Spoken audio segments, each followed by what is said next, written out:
nail performing one, how we'd screw it up, and that sort of thing. Today will very much give you a structure of the kind of thing that I am looking for. Because of that, the fact that it will give you that structure that I'm after, I would like you, as the session goes on, to essentially, take some notes. Anything that strikes you as an important tip, an important skill, an important bit of information,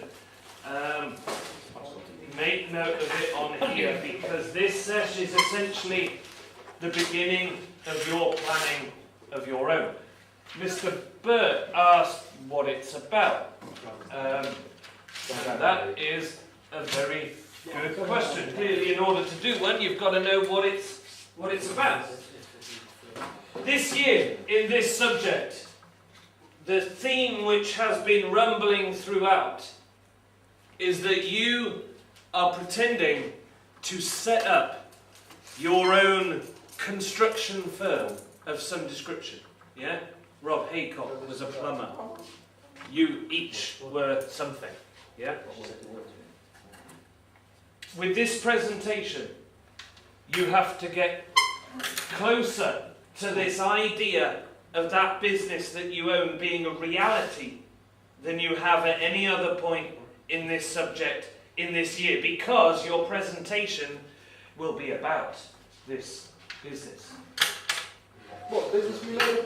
The business you have made up that has constantly been referred to along the way in this year, your presentation will be about this place. Okay? I swear I don't mind like drugs.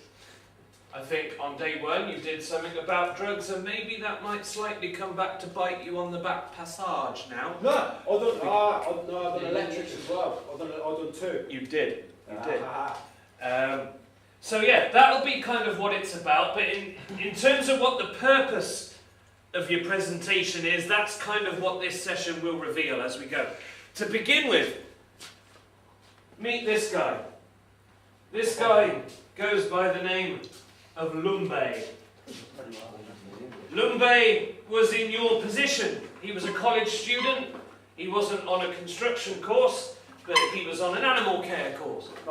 But he was in exactly your position. In his English sessions, he had to come up with some sort of presentation about something. You are about to see his 5-ish minute long presentation, not because this is me saying this is what you've got to do. Yours will be very different to his, and later on we'll see a clip of something that is much, much closer to what it is I'm expecting from you guys. But I'm showing you this for us to go through a similar process to what we did a few weeks ago when we looked at the job interviews. We saw Borat, we saw some cavemen, we saw various other people involved in job interviews, and you had to do something like that. Share what your thoughts on what was good and what was bad about the interviews you saw. Agreed? Do we remember that? Yes. No. I'd like you and the other. Eh? The videos about cavemen and all that. That was it, yeah. And we were looking at good and bad job interview skills in those. At the other end of Lumbe's presentation, I'd like you guys to share what you think he did well and not so well in terms of presentation skills. Okay? Yes. So for the next 5 minutes, all eyes and ears 5 minutes. on Lumbe. My name is Lumbe, and I'm going to be talking to you about animals and their different specialities that they have to survive. But before I start talking to you about my 3 favorite animals, here's a few facts about some certain animals which you might not have known. Did you know that an ostrich's eye is bigger than its brain? A chameleon's tongue is faster than a fighter jet when it comes out to get a flight. Ants can lift 50 times their own weight. A tarantula spider can survive for more than 2 years without food. No 2 zebras have the same stripe pattern. minutes straight. Approximately 100 people die each year when they're stepped on by cows.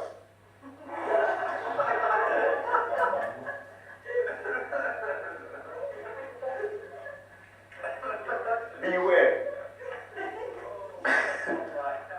On average, sharks kill 10 humans every year. Owls are the only bird that can see the color blue. Owls. A mouse. A mouse is so small compared to an elephant that an elephant does not even know that a mouse is around. It's like a human to an ant. Just don't know what it's about until you concentrate. And this leads me on to my 3 favorite animals. First animal I'm going to talk to you about is the Komodo dragon, which is a rare lizard which is becoming extinct now. It's a deadly reptile and it's one of the largest, it is actually the largest lizard on Earth right now. And it is about 2.5 meters long when it's lying on its belly like this. That's 8 foot tall when it's like that. And it weighs about 200 pounds, which is 90 kg. And it has very poor eyesight and hearing, but when it flicks its tongue, like when it does that lizard reptile thing, it picks up scent molecules which can tell the meat that's around in about 1.5 miles away. So if you're within 1.5 miles and it does that with its tongue, it knows where you are, basically. And it's got so much bacteria in its claws and its mouth that one bite could leave you unconscious in 15 minutes, basically. And it's basically a savage and a beast. It eats its own eggs.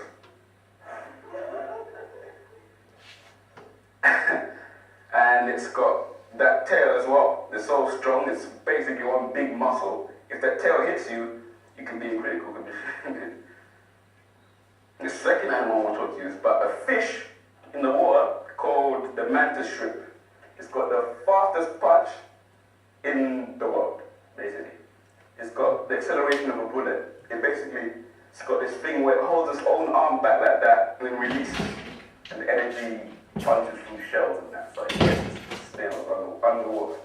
And usually they've done tests like when they slow it down on the cameras, they see that there's light and heat produced underneath water.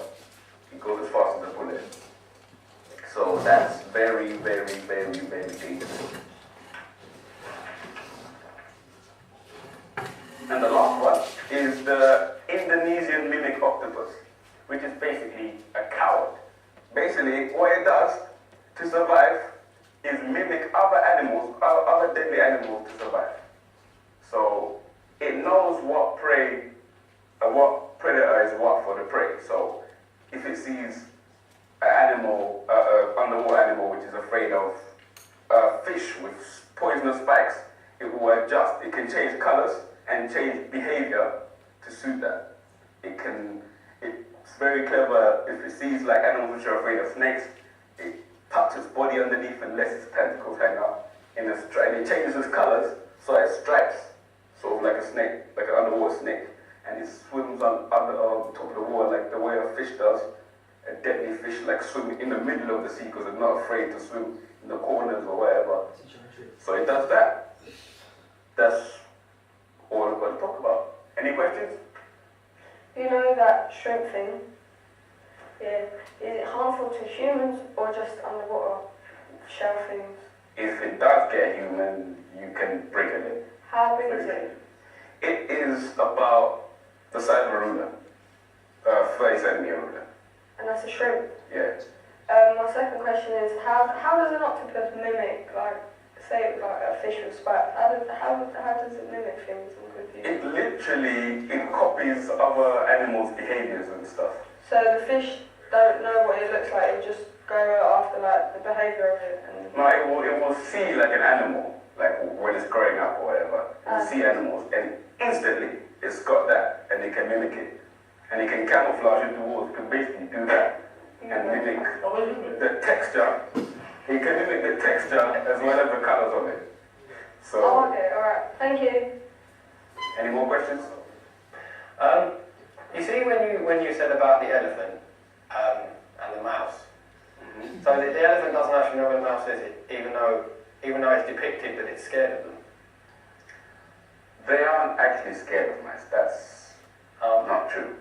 Okay. But basically, an elephant, if a rat walks into a room, elephant won't notice it. Serious? Yeah. Oh. Thank you. That's like the same way there may be 3 or 4 ants in this room and we don't know. Oh.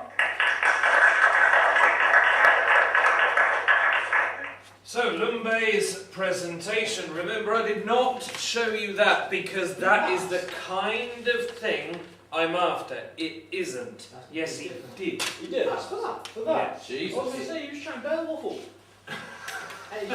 He did. The reason I showed you is so that we can go through this process of what was good and what was not so good about it. And Salis and Nichols just then kind of suggested that maybe there's more bad than good, and I perhaps would agree with you there. So, seeing as you two did just kind of voice that opinion, we'll start with one of you two. Either of you name something good or bad that you saw from Lumbe. You kept looking away from everyone like, Yeah, no, no, piece of paper.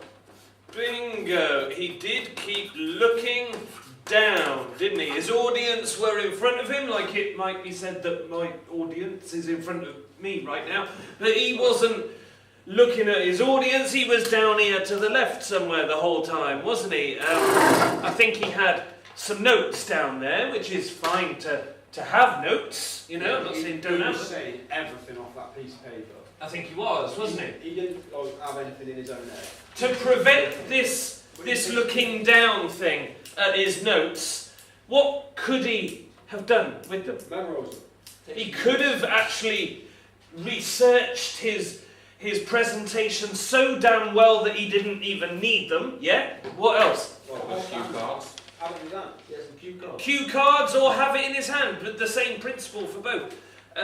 There's nothing wrong with having them in your hands, is there, yeah? I have what could be regarded as notes in front of me right now, but I'm still concentrating on my audience, so there's nothing wrong with keeping them in his hand. For that reason, they're there, he's not looking away. Do we have to do a What else? Yeah, we are. What else does the benefit of having the notes in his hand bring?